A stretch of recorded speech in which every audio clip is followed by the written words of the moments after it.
open. I think this is recorded. Yes, it's recording. Okay, so again, welcome everyone, and thank you for being here. And the logistic a little bit. So it's going to be about 45 minutes, depending on the questions. It might go a little bit more. And I want to say this is very interesting because whenever I come up with this sort of 3-day workshops that I have been doing for a couple of months, and last year I was doing all the challenges, and this year I'm sort of shifting into 3-day workshops. And I move from an intuitive place, and whatever the idea that comes up in my mind based on the work that I do, it just shows up. And then when I first put this together, uncover your worthiness through self-love, I knew what I wanted to talk about. But then as I sort of nourished a little bit and built up a little bit, I realized that this topic is much, much deeper than I was initially intended to share. And actually, I started to write my third book using this topic last week. And you might be wondering, okay, where's the first and the second book? I wrote the first book. I haven't published yet. It's in my computer. I have the outline of the second book. And I started to write my third book because this was so important. So, and it's those books are books that I don't like to read or even write long books. So it's going to be like less than 100 pages. But my goal is to publish boom, boom, boom, back to back to back, the end of this year to next year. So you can expect that you will see some sort of physical copy book related to what you're going to experience these 3 days in a book. So what do I mean by, expanding this topic, uncover your worthiness through self-love, into something bigger? I realized that the topic of these 3 days, I will end up sharing what I think that is the reason that each and every one of us came on Earth. And that sounds like a huge thing, and I think it is a huge thing. And there are a lot of people who are not new to me. There are people this time actually who are new to me, who are registering. And usually, I think I have about 50 people register. And then usually when 50 people register, it's an average standard that 30 to 40 people shows up live, and everyone else will enjoy the replay. So everything is sort of like on the right track. And when I was seeing people joining, I saw a lot of people, a new name. So there are going to be, people who are watching this live, and also there are going to be people who are watching this replay. But so if you're not new to me, you know probably by now that I have been into spirituality for a long time. And this topic is very, how do I say it, raw to me, because I didn't grow up someone who was confident. I grew up being afraid of water. I grew up being afraid of a lot of stuff, especially because I suffer from asthma, right? And when you are experiencing every single day, every single week in a physical condition that you are not able to breathe the way that you want to, the perception of the world becomes not lovely, but a challenging place. So the initial, the first maybe like a 5 to 10 years of, I can remember, I did end up overcoming asthma through swimming, right? So I don't have that anymore. But the first 5 to 10 years when I was living in South America, I was dealing with that. And when you have that perception of yourself, you start seeing the life itself as something that is not easy, but it's challenging. So the reason that I wanted to share that, one is because, feeling not confident or of experiencing the sense of unworthiness, of having a challenging time loving yourself, is not something that I am unfamiliar, right? I have gone through, and I think everyone knows this, right? The worthiness and the self-love is endless, right? It's something that we can constantly practice, and to be able to expand, what I call expand within, as we engage in different materials. But I wanted to say that this is a topic, a specific topic that I have uh, gone through in person. And I feel that everything took off for me when I discovered dance and spirituality, which is about the same age, 16, 17, and everything turned around because of the way that I started to see myself, right? At the beginning, when I was little, I was seeing myself as someone who was weak, someone who was having a health condition, someone who was protected by my older sister who was very strong. The moment I started to dance, I discovered a light within me, and I started to see myself differently because the myself that I saw through the mirror started to change little by little by little as I practice. And the reason that I wanted to share this story of myself is because you will realize as we go through today, tomorrow, and the third day, and actually there's going to be a bonus workshop on Saturday. I'm going to talk about that at the end of today, um, that I haven't really announced it, but I'm going to do some experiential workshop on Saturday morning. And the reason that I wanted to talk about that is because it's very tricky. Um, I can I can expect that there are a lot of things that I'm going to be talking today, tomorrow, and Wednesday that you probably are not expecting. Because when we come to this topic of self-love and worthiness, there are a lot of people who are already aware that there are store memory in our body, and there's a conscious mind and a subconscious mind. There's a lot of stuff that we're carrying from the past. And today I'm going to share with you, and tomorrow and Wednesday, that actually it's not about that. It's about something else. So I think I'm going to the full screen very soon. But uncover your worthiness and through self-love. The first invitation that I have to everyone is to begin looking at, you might be someone who is seeking more, worthiness, more self-love, or you might be someone who is already feel confident and you don't have any help or any information about it. But the way that I like to navigate any workshop is not to just give you information or data, but for you to be able to apply to sort of shift some kind of result, right? Because I think everybody wants something expanding, something more, something deeper, right? Otherwise, we wouldn't search anywhere to look for information. But at the same time, one of the things that I wanted to really, I hope I can convey this, is that information gathering is not what helps you change the result.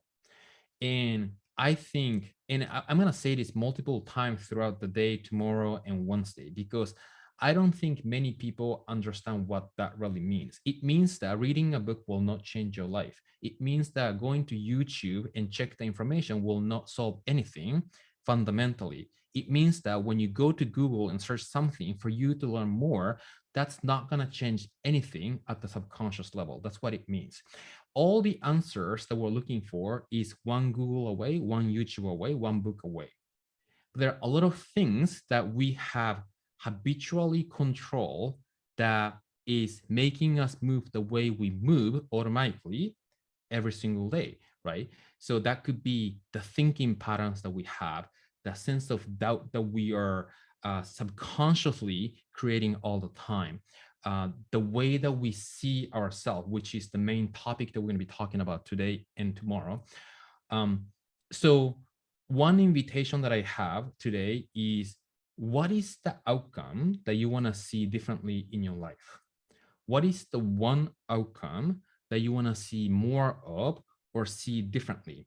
Because throughout the slides today, tomorrow, and Wednesday, I want you to come from this place of how I can apply this to change my result. And I want to constantly remind everyone that that is what's all about. We tend to get into this information gathering mode and to have the 3 days weekend seminar and then go back to our life and not changing anything, right? When we're getting together here, we have a certain energy that collectively creating, including what I'm presenting, and you have an aha moment or you have some shift, but I can guarantee that you will not retain that unless you dive into some sort of practice, because our existing conditioning, the energy that we're living in our environment, in our house, the way of thinking, and the pattern that we have in our life is so strong, and it's part of your identity. So I just wanted to kind of lay that out at the beginning, that my intention and objective of doing these 3 day workshop is to give you an idea and an entry point, but my hope is to really help you change something, right? I'm not just delivering this information for the sake of, oh, that was an interesting topic, right? I'm interested in the outcome and the result. So the first thing that I want you to sort of have in your mind is, what is it that you want to change? What would you like to see more of? Like, let's say if you're having a certain, like a confidence level, self-esteem level, or love issue, whatever that is for you, when you have and uncover your worthiness, and an uncover is the trick word, right? Because it's already within you. So we're uncovering what's covered, because the true worthiness is already inside through self-love. When you have that, how your life would be different. And I want you to take a moment to, I don't know if you're having something that you can write down or to think about. I want you to take your mind there. And then when you watch the slide and me explaining, constantly go back there and to be able to find a way that you can apply it. So that is my 2 cents. I'm going to stop my video and I'm going to,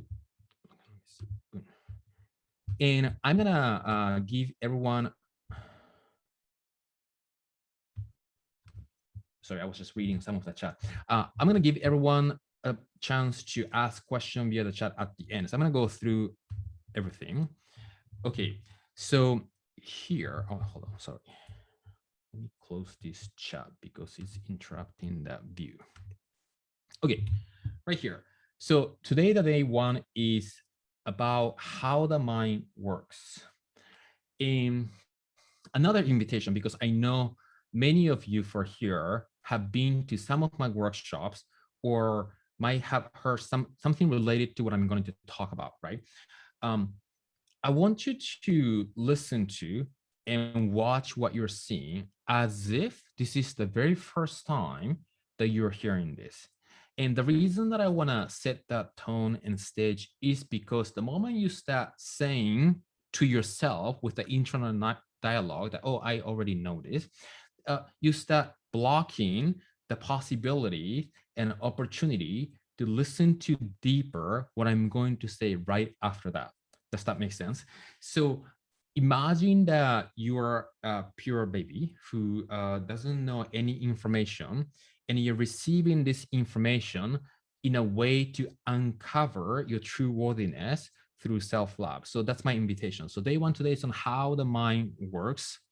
So let's ask this question to ourselves. What is worthiness? And the answer could be anything that you define what worthiness is, right? What does it mean for you to feel worthy, right? And how worthy are you currently feeling? And when we say, like, there are a lot of people, even like a hypnotherapy industry, like Marissa Peer, she always talks about there are so many people who feel not good enough, right? So what is worthiness, and what's the area that you're currently feeling super confident and not so confident? what's the area that you feel absolutely worthy, but what are the areas that you're not feeling enough, right? Because there are a lot of people who tell me that I am not confident, but it's not true for everything, right? You're oh, another thing that I forgot to say. So I am a consultant through Bob Proctor's company. So whenever I say Bob often says this, it means Bob Proctor. I'm not talking about any Bob right next to me. Um, and then when I say Neil, who is my first spiritual teacher, Neil Donald Walsh wrote the series of Conversation with God. It means Neil. So I probably refer Neil Bob very often. So Bob often says this, that you are probably confident in wearing your pants. You're confident in walking, but that wasn't the case for the baby, right? So people come to me saying that I'm not confident, but that is not a true statement. People have some areas in their life that they are not feeling confident, right? So this is something that we want to identify. Like, what is the worthiness, right? What are you feeling worthy, and what you feel like you're lacking in feeling worthy. So this is my sort of definition, right? Self-recognition of the value you put on yourself. But this is the key, in relation to the world. Worthiness to me is a self-recognition. You're identifying yourself, the value about you, but in relation to the world. And I cannot stress enough how important it is, this second line, in relation to the world. And you will know what I really means in this. So it's the feeling that comes from the judge. It's the feeling that is coming from the judge. And that worthiness is all about how you are seeing yourself. The worthiness is all about how you're seeing yourself. It means that the sense of worthiness or lack thereof is not you, but it's how you're seeing yourself. Does that make sense? It's different.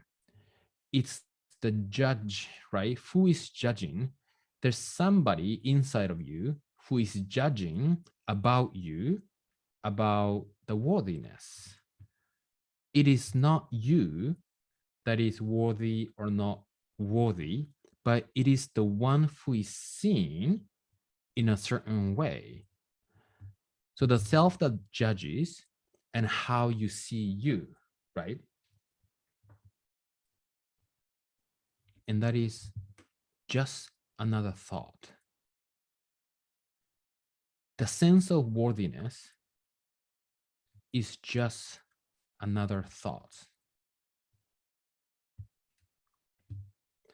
So the mind thinks, the mind wants to defend, to protect the identity. So I want to sort of pause here on this slide because I want people to sort of absorb what's on this slide. A lot of people, for having like a confidence issue or the worthiness, they think that something is blocking them. I hear very often, there is a resistance in me that needs to be let go, right? And there's a part of you that you feel that is you, but there's another part of you that is seeing yourself as a certain person. Does that make sense? The one who is judging and the one who is being judged. And then we often think that the one who is being judged, which we identify as ourselves, is carrying a certain emotional trauma from the past. And we try to let go all the emotions and trauma from the past that we believe that we are carrying. And we try to change that doing different stuff, all the techniques out there. But not many people focus on the one who is judging. Do you see the difference? There's a part of you that is seeing you as a certain way. And the part of you that is seeing yourself as a certain way believes that there's something inside of you that you are storing from the past. And the one who is seeing you in a way that you're seeing is just another thought. So I almost feel like I answered the entire question for this topic, but we're going to come back to this very often.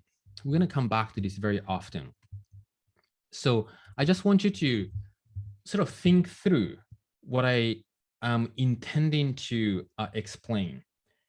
We see ourselves in a certain way, and we believe that we carried on a certain information from the past, which is true, right? We are genetically conditioned, we're environmentally conditioned, right? But not many people pay attention to the one who is seeing yourself. And how can we begin focusing on that version of us, not the one who we believe that is storing anything? Oh, I have a couple of people who I thought the who entered the room and is asking to enter again. Okay, so thought to me is words plus meaning. You know, we think thoughts, and thoughts consist of words, and words contain meaning. Now, feeling is something that we experience in our body, and it's a vibration of the idea of the thinking that the body experiences. And belief, to me, and this could be any definition, right? That it makes sense to you. This is one way to explain it. Belief is a fixated feeling in your entire being. So I'm gonna pause a little bit on this slide because the relationship between thoughts and feelings and beliefs are something that I am passionate about explaining. And the more you understand the relationship between the three and how you can navigate and shift when something is unpleasant, your life is becomes much better. So it is true that whatever the thoughts that you think colors the feeling that you feel. Your mind creates thinking, and whenever your mind creates thinking, your body experiences the feeling of it, right? Um, unless you have a headache or something, um, we don't say that my head is feeling something, right? The entire body feels something about it, right? And words, thoughts, meaning contains certain vibration.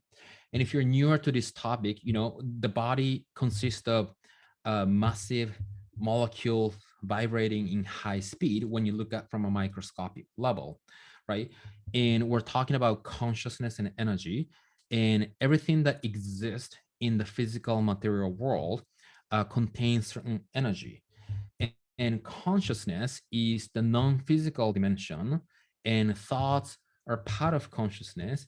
And everything that is in non-physical dimension, such as thinking and feelings and belief, because it doesn't occupy space, direct energy. So when we have a certain thought, there is an energetic dance, probably that's the best word, happening in your mind, and it permeates through space to influence something else. And then feeling is, you know, often people talk about feeling in the heart, feeling comes from the heart and all that, but feeling is something that the vibration, the vibratory frequency that the body experiences. What's the difference between feelings and emotion? That is a good question. Feeling to me is more of the broader and inclusive. You cannot identify. Whenever you say happy, I'm so happy about something, or I'm super sad, people feel that more as an emotion. Feeling could be a little bit more vague. Emotion is more condensed and intense to me. And when you start feeling something long enough, it gets fixated, the feeling, and it becomes your belief. That is my understanding and the way that I like explaining to people, right? Now, this is two-way street. So yes, thoughts colors the feeling. And when you feel something long enough, it becomes your belief. But if you have a certain habitual feeling in your body that you're addicted to, that leads you to think a certain thought. Does that make sense? So this is what's happening to a lot of people, right? Because we are, as I said earlier, genetically and environmentally conditioned. What does that mean? It means that a lot of the emotions and habitual thinking and feeling patterns you inherited from your parents or even way back ancestor. So like for instance, I was, not a lot of people believe in this, but I was an angry kid, right? I was an angry kid and I was worried about a lot of stuff, right?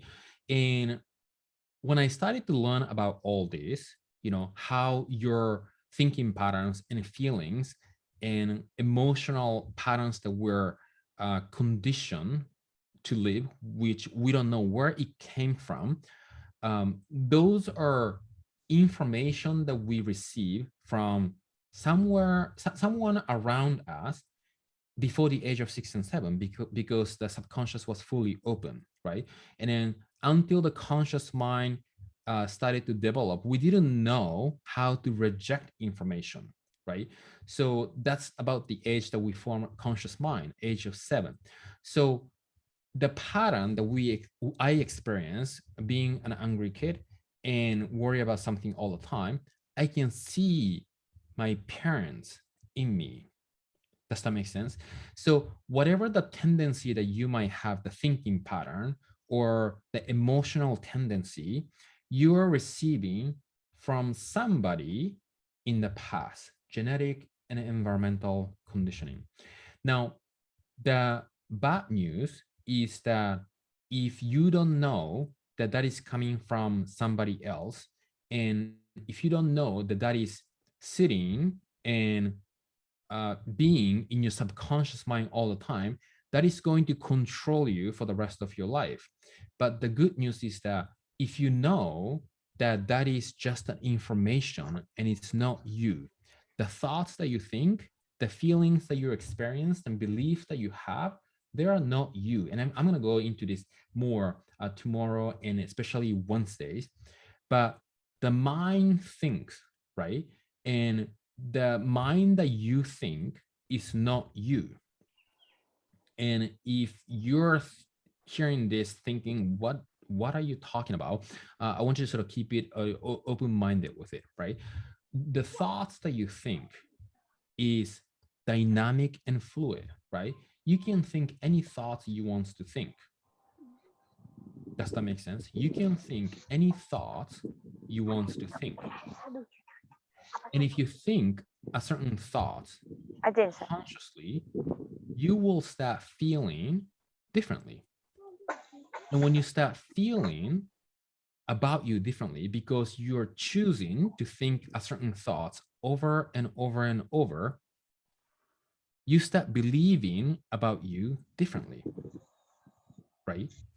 So it means that our thinking and feelings and beliefs are just informations and tool that the mind has that we can navigate and choose in a way that we can create a certain energetic vibration to experience life. But the trap, the trap becomes a trap when we start failing to acknowledge ourselves as more than our thoughts, more than our feeling, more than our belief. If you have a certain thought and if you have a certain feeling in your body, And if you can observe those, you are the one who is observing. And if you can shift and change your thoughts and feeling, it means that that thought doesn't need to define you, but you can create your definition of who you want to become. Does that make sense? So if you are newer to this concept, it requires a little bit of repetition for you to sort of become familiar with this kind of content. And the real understanding in your cellular level comes when we start practicing. When we start practicing on a day-to-day basis, observing our thinking and observing our feeling and observing and evaluating our belief. I cannot stress enough that so I mentioned about Bob and Neil, and I have somebody who I have been sort of closely connected with. Her name is Kathleen, and she's a part of the PGI Bob's community, and I might quote her name very often. Um, Connecting with her, it's been really enlightening, and also I have been convinced that evaluating your belief and to choose the belief depending on who you want to become, meaning that what's the thoughts that you want to be thinking, what is the feeling that you want to be feeling, because thoughts and feelings, as much as people experience that as a default state, when we practice becoming disciplined with our thoughts and disciplined with creating our feeling, it's something that we can choose. Now, I think this is a huge idea because the fact that we can choose our thoughts and choose our feeling, and when you think and feel long enough, it becomes your belief. It means that you're in full control of who you want to become. And the belief is the foundation of the identity that you form, right? And if you go more into love, deliberate creation, and manifestation, whatever you believe becomes true, and belief leads to who you become, and who you become becomes the cause of the result and the quality of life that you will be living. So I want to just take a moment to pause and to sort of begin observing your thoughts and feeling, and to begin evaluating and examining your belief. I am thinking this way. I am feeling this way. What is the belief that I am operating from that is causing me to think this, causing me to feel this way? And because a lot of time people are living in an automatic default manner without choosing to be conscious of what they're thinking, what they're feeling, it becomes a vicious cycle because we're not trained to do that, right? Um, like we're trained, we're trained to take a shower every single day. We're trained to brush our teeth, right? And we're trained to sort of comb our hair and all that. We're not trained to observe our thoughts and feeling in a disciplined way, even though that is the cause of a lot of stuff, almost everything that we experience. So the reason that I wanted to have this page slide, thoughts, feelings, and belief, is because the worthiness, which is the main topic of this workshop, and the worthiness, which is the cause, the root cause of whatever the result that you want to accomplish, right? There are, let's say there are three main areas in our life, right? The health and love and work, money, right? The level of health, if you feel worthy, the more you feel worthy about you, the level of health will increase, right? Um, I think no one would argue with that. And the real worthiness is highly spiritual, right? It's not just intellectual, right? And then we're gonna get into that more tomorrow and Wednesdays. But if you have a sense of unworthiness, it means that there is some sort of disconnect from the spiritual part of you, because the spiritual part of you is perfect, is fully worthy, right? And what is, so let's sort of back up a little bit, right? As I speak, I want to kind of focus on this. So let's say that the spiritual part of you is perfect and fully worthy. Then the question that we need to ask is, what is creating the sense of unworthiness? And people might say, oh, it's the past experience. This is how I was treated. And this is the emotional pain that I received and all that. And people believe that those emotional trauma and pain are living in their bodies, right? Now, that might be true, right? But I don't think having that belief will help anybody. Does that make sense? Well, the focus that we need to shift into is the one that is thinking, the one that is judging, the one that is evaluating. So when we see ourselves in a certain way, looking at the mirror or whatever that you're performing and acting and moving on a day-to-day basis, there's the one that is evaluating yourself every single day, right? You look at the mirror and then you judge a little bit. Oh, I look good. I'm not looking good here. I need some makeup. Well, whatever that is, right? There is a constant judge in the way that we're checking in about ourselves. So how can we focus on the judge, the one who is observing ourselves, and begin shifting the way we see ourselves? Does that make sense? The worthiness is not something that we're holding on to, but it's something that we're identifying ourselves as using our thoughts. The sense of worthiness is just another thought. And you might hear me saying this probably 100 more times throughout these 3 days. The sense of worthiness is just another thought. And you can choose to think any thoughts that you want to be thinking, but you're, as a default state, most people are ending up habitually thinking thoughts that identifying themselves as not worthy enough. Does that make sense? So to me, the gateway and the way that we can expand, shift into our true potential is not too much about releasing the trauma or letting go of what's holding you back, but it's about training our mind to think thoughts the way that you want to be thinking. Because if you think a certain healthy thought that you can identify yourself, and when you practice that feeling long enough, it becomes your belief. So your trauma or whatever that you might be holding on to will start shifting its form by you choosing something else. Does that make sense? Okay, so the mind that thinks is not determined. This is huge because, well, first of all, I think the practice that the first practice that we need to do is to begin observing our thinking, because I don't think many people have the lifestyle and the practice of observing our thinking.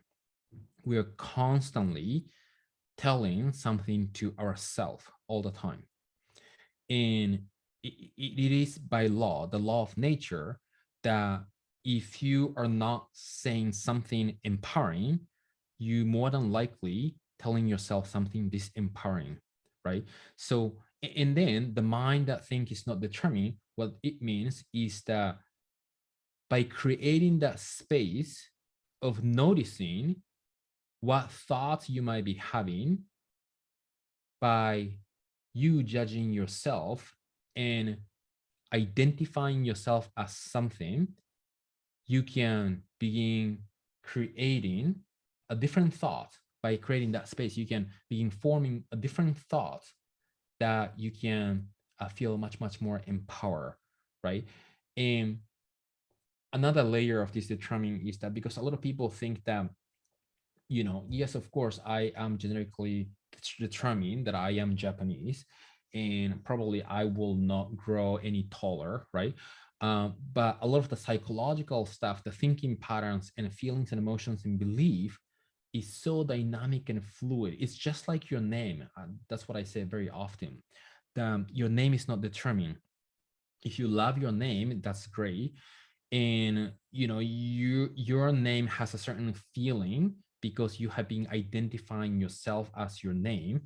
And but you can change anytime if you wanted to. And what you think also is fluid and dynamic. And my message here on this first day is that you can choose whatever you want to be thinking. And the key to get out of that vicious cycle trap of thinking habitually and automatically same thing over and over, that might be um, creating a disempowering experience, is to begin making observing your thoughts as a lifestyle, just like taking a shower, just like um, brushing your teeth. And one good practice, this is actually one of the practices that we're going to be doing on Saturday, is when you look at yourself in the mirror, you have an automatic way of moving, right? You have the things in the sink, you have whatever, female usually takes longer, of course, right? So you have a lot of stuff that you're doing, and you do that so probably elegantly because you have been doing that routine for a long time, right? So you look at yourself in the mirror and do this, and then you do your check mark internally. Okay, this is good, and go next. This is good. But I want you to observe that those check mark is each time you're judging, okay, this is good. This I want it to be this way, so this is good, right? So you're looking yourself in a physical mirror, and you identify the person that is appearing through the mirror as yourself, and you're creating a certain visual using your judgment. That judge that is happening in your mind is not determined. You can change the way that you want to. And that is the key to begin expanding the worthiness, because worthiness is caused by how you're judging yourself, how you're seeing yourself. You can choose what to think, and in using words, you can change the way you feel about you and believe about you. So one thing that I forgot to say is that I can't remember who said this.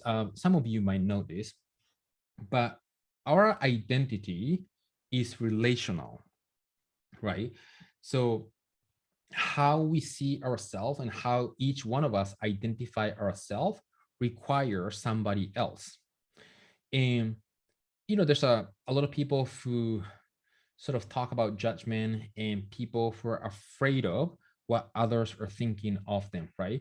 And identity is not really about how I think who I am, and it's not really about how I think, how they think somebody you think I am, but it's more about how I think you think I am. There's somebody who said this, like ancient, right? um, my identity is not based on how I think I am. It's not based on how you think I am, but it's based on how I think you think I am. So we're constantly having a sensor of how I think somebody else would think I am, because our identity is relational. So I want to stop here.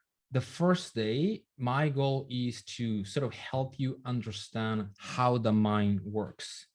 So the mind thinks, and the mind is conditioned to habitually think thoughts that we're thinking all the time, but it's not determined. And the worthiness to me is about shifting that thinking. a lot of people, we are all caught up with our feelings and emotions, but those feelings and emotions that might be coming from the past and those that are dragging from the past can be changed through our thinking. Okay, so every single day I have this reflection that I would like everyone to do.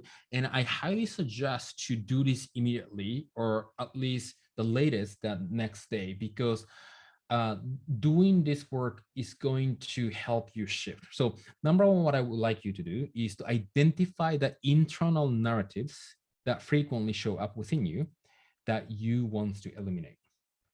What is the narratives that you experience internally frequently that you would like to eliminate? That could be a sentence, that could be something that you're telling yourself, anything as a pattern, right?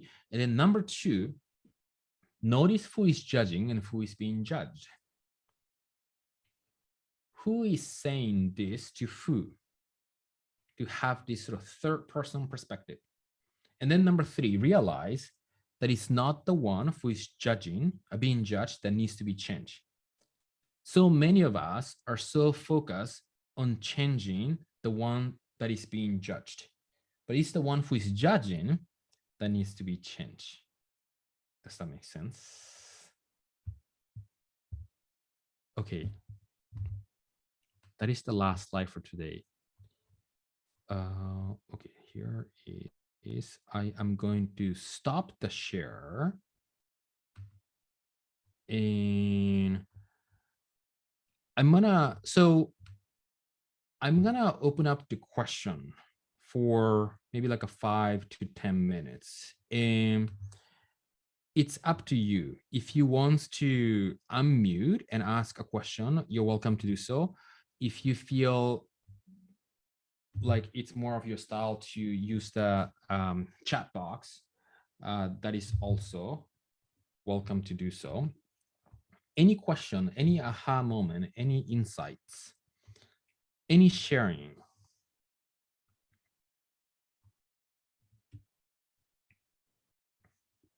Yuki, it's Karen. Since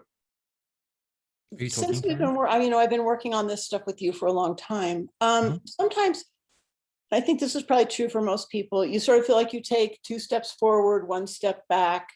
There's a modulation in how well you feel you're doing with all of these thoughts that you're having and how you're monitoring and observing. Do you feel like, when you're in a place where you feel like you're not doing well, it's just sort of a matter of just keep on doing it, just keep on changing the thought process, just keep saying the good stuff instead of the bad stuff? Or is there some sort of other little minor shift that should happen? Does that question make sense? Yeah, I think so. So my answer to your question without hearing the detail would be that there is the law of rhythm, right? So I think you're aware of that, right? Like there's a summer and fall and winter, there's a day and night. And in the way that we experience mood and in the way that we experience positivity and negativity, it's not on a high all the time. So when something feels difficult, sometimes it is our attention, but also it is what I like to call the energetic alignment globally, right? So often when I come across multiple meme people on the same day, let's say, right? And when I know that it has nothing to do with me, right? I see that as a time of patience. Okay. So you back off a little bit and you don't do anything proactively, but the practice that I would recommend for those moments is to create multiple silence throughout the day. Got it. Yeah. Good idea. Thank you. Does that answer? Yeah, it does. That helps a lot. Yeah. And I also feel like you're asking, is it everything to do with shifting our thinking?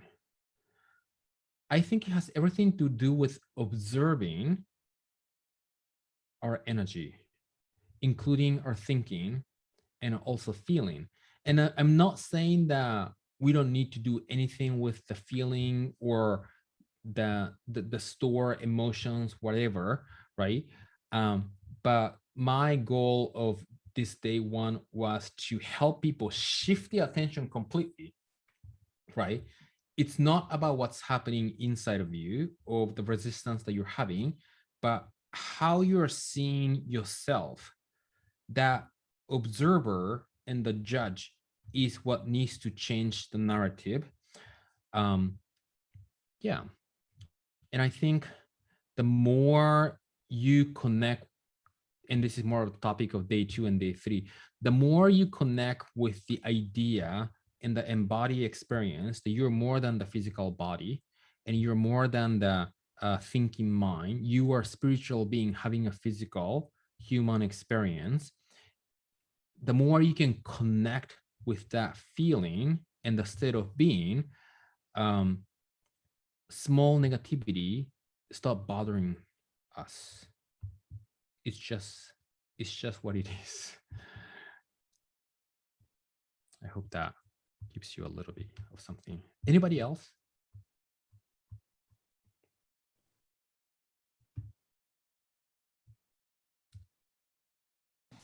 Yuki, it's Eileen. Hi, Eileen. I recently have been going through an enormous shift in my personal worthiness and self-love. And I'm really proud of the change I've made. But every so often, the old me jumps in and says, "Oh, are you kidding?" And I get upset because I worry, did I really make the change? Am I confusing my subconscious? Can you address that? Right. I mean, it's I'll- positive, negative.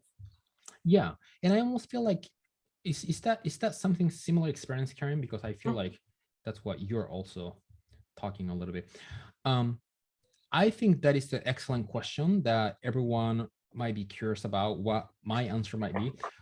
The first step, though, is to not to be upset about it. Okay. Because if you become upset about it, you're creating the resistance on top of the resistance, then you're actually making it double, right? So you're saying that you recently had a huge progress in a way that you feel worthy about you and the self-love, which is awesome. Congratulations on that. And then you feel like you go back to that old place. So that is a self-image issue, right? So self-image is the way that we see ourselves. And I think you want to continue to emphasize the new version of you, the new, it's not new version of you, the new way that you're seeing you. Because one thing that I am convinced, being with Kathleen, is that, and if you have been with me for a while, you might be sort of like hearing something different that I used to say. I used to say that in order for you to change the result, you need to change, right? And everyone thinks so, right? In order for you to change the result, you need to change. I think almost the entire world agrees with that. And I used to say that too. You don't need to change anything. You only need to change the way you see yourself, because the way you see yourself is going to lead you to a certain belief about you.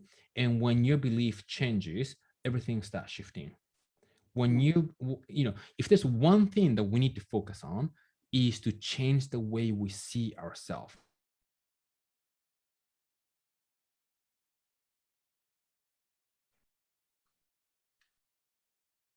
Yourself a lie long enough and you start believing that lie, because even the internal conversation that we might be having currently is not true either. It's a lie that we are conditioned to tell ourselves because we are surrounded by an environment that encourages us to tell. And if you know Don Miguel Ruiz, who wrote A Full Agreement and Fifth Agreement, he used the terms lies, right? The true essence, the stories, and the lies. So at the beginning, you might feel like if you have, let's say if you are not feeling completely, perfectly comfortable the way you see yourself in the mirror, but if you tell yourself how beautiful you are over and over and over, and continue to look for something that you feel beautiful and focus on that, you start feeling that way. And the reason that you might not be feeling perfectly beautiful, whatever that is because you have been talking to yourself that is you, not because that is who you are, but that is because you have been telling yourself over and over and over that is you. So I think a simple, not assignment, but focus from day one is to really watch the words that we're using to ourselves. And because words internally is our thinking, and we think in picture, and what's important is to shift the way we see ourselves, which means to shift the narrative, the communication, internal communication inside of us. And that needs to be so disciplined, much more disciplined than anything else. you know we might be disciplined in choosing food, eating better, but I think not many people talk about being disciplined in our thinking. And I think this is sort of like a next level for health and wellness as well. So you asked me, Aline, if you feel like you're going back to the old self, you get upset. First of all, to observe that you're going back to instead of being upset. And then second of all, begin going back to the new narrative, because the more we say that over and over and over, you start believing that. That would be my answer. Thank you. You're welcome. Anybody else? And I know a lot of stuff might be a lot of information, especially if you're newer to my style. I tend to throw a lot of information at once. So maybe what everyone can do is to sort of internalize and do the reflection, and to sort of come up with question if you have any, and you can ask whatever you have tomorrow in addition to tomorrow's question. Or if you are in the Facebook group, that's a good place to ask question. Yeah, that is it. I'm gonna wait for like maybe 30 more seconds if anyone is thinking to ask anything. Or usually everyone is waiting for everybody else to ask something, and then everyone ends up waiting and no one ends up asking. So that is it, everyone. Let's get on to the reflection, and we're gonna come back tomorrow if you're joining live for the self-lab. And thank you, Henry. It's been a while. I don't think I have seen you for the last maybe like a 14 or 15 years. So you're saying I will have a conversation with my internal just yes, please have the conversation with your internal judge, and to begin evaluating your internal talk and the way that you see you. And I'll be here again tomorrow, 7:30 p.m. at night. And that is it. Thank you so much for joining, everyone. And if you're watching this replay, and have a great evening, and see you tomorrow. Thank you, Tracy and Brenda.